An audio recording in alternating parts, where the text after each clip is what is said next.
Dr. Manmohan Singh.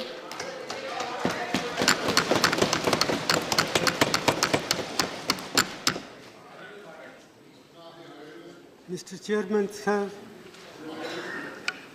I rise to highlight some of the problems that have arisen after the decision to demonetize 500 rupees and 1,000 rupee currency note.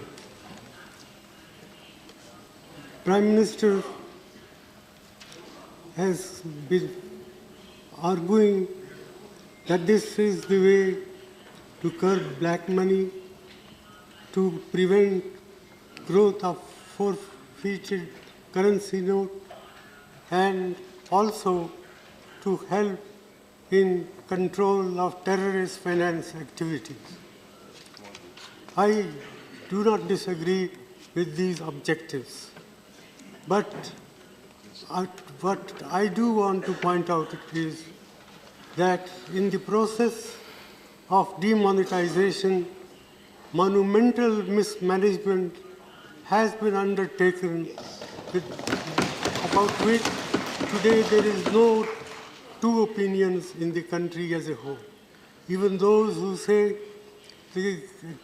that this measure will do harm or will cause distress in the short run, but be in the interest of the country in the long run.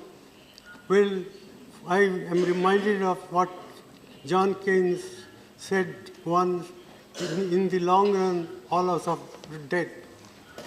And therefore, it is important to take note of the grievances of the people, the ordinary people who have suffered as a result of this imposition on the country overnight by the Prime Minister. And I say so with all responsibility that the outcome, we do not know what will be the final outcome. Prime Minister has said that we should wait for 50 days. Well, 50 days is a short period, but for those who are poor and deprived sections of the community, even 50 days torture can bring about disastrous effects. And that's why about 60 to 65 people have lost their lives, maybe more. And what is more is, what has been done can weaken and erode our people's confidence in the currency system and in the banking system. One, I would like to know from the Prime Minister the names of any countries he may think of where people have deposited their money in the banks, but they are not allowed to withdraw their money. This alone, I think, enough to condemn what has been done in the name of greater good for the people in the world. And, sir, I would further like to point out that, in my opinion, this scheme of monetization, the way it has been implemented, will hurt agricultural growth in our country, will hurt small industry, will hurt all those people who are in the informal sectors of the economy. And my own feeling is that the national income, that is the GDP of the country, can decline by about 2 percentage points as a result of what has been done. This is an underestimate, not an overestimate.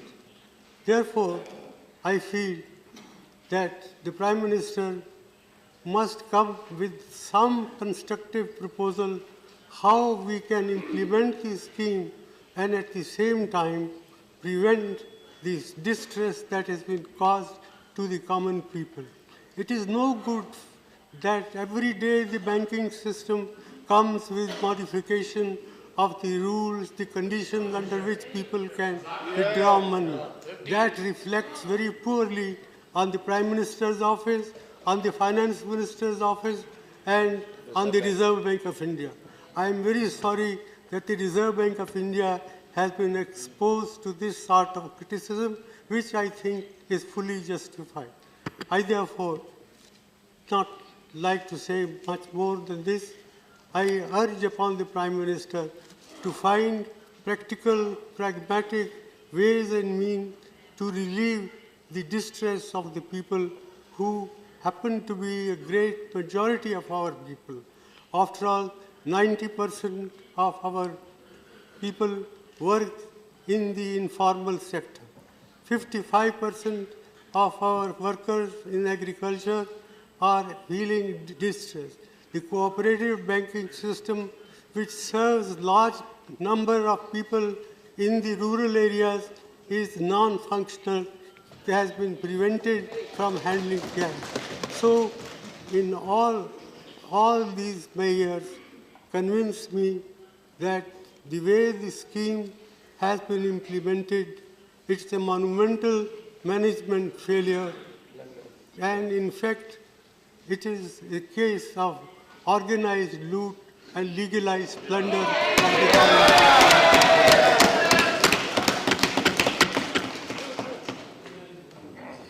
With these words, sir, I conclude it is not my intention to pick holes in what one side does or another side does, but I sincerely hope that the Prime Minister will, even at this late hour, will help us to find practical, pragmatic ways and means to provide relief to the suffering people of this country. Thank you. Thank you.